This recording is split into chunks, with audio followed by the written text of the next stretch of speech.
Hello दोस्तों, जय माता दी। मेरा और मेरे एस म्यूजिकल ग्रुप में आप सभी का बहुत बहुत स्वागत है। तो मैं बहुत ही प्यारा माता रानी का गीत लेके आए हैं। जैसा होगा आप लोग कमेंट में ज़रूर बताइएगा।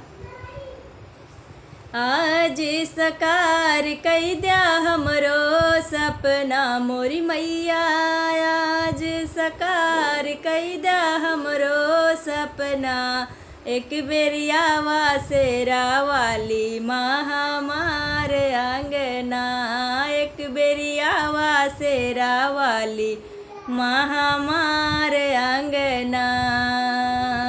आज सकार कैदा हमरो सपना हो मैया, आज सकार कैदा हमरो सपना, एक बेरियावा हमरी मैया हमारे अंगना।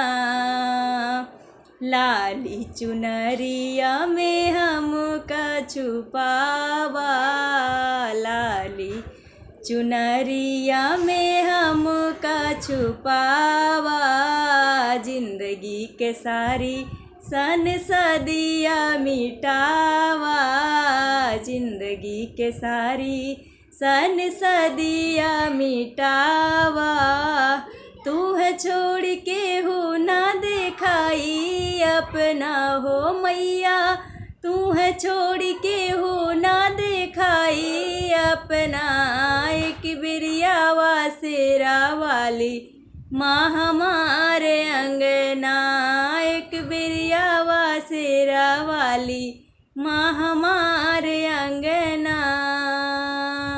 आज सकार कैदा हमरो सपना हो मैया, आज सकार कैदा हमरो सपना, एक बिरिया वासेरा वाली माँ हमारे अंगना।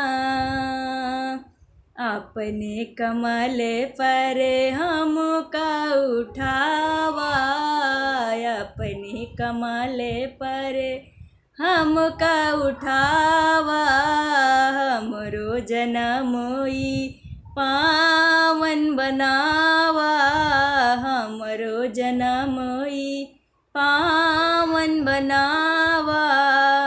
तू है छोड़ के हो ना दिखाई अपना है मैया, तू है छोड़ के हो ना दिखाई अपना, एक बिरिया वासेरा वाली माँ हमारे अंगना, एक बिरिया वासेरा वाली माँ हमारे अंगना, एक बिरिया वा मोरी मैया हमारे